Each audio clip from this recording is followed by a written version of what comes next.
Napakarami kong nagawang avocado body scrub pero ang ituturo ko sa inyo ay simpleng-simple at hindi masyadong magastos na body scrub pero napakaganda.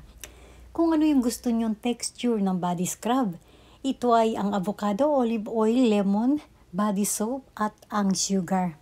Yung body soap ay kung ano yung ginagamit ninyong body soap ay okay lang.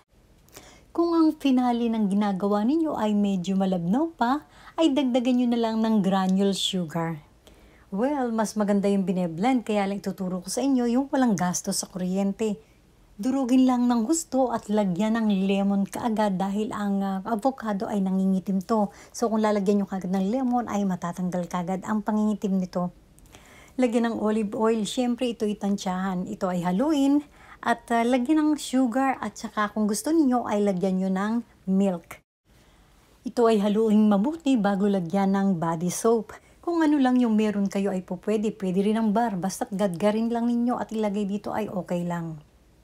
Yung aking tinimpla ay good for 2 days kung kaya hindi ko na ilalagay siya sa refrigerator. At kung kayo naman ay maraming ginawa ay pwede nyo ilagay sa refrigerator. So thank you so much guys for watching and see you to my next vlog. Bye!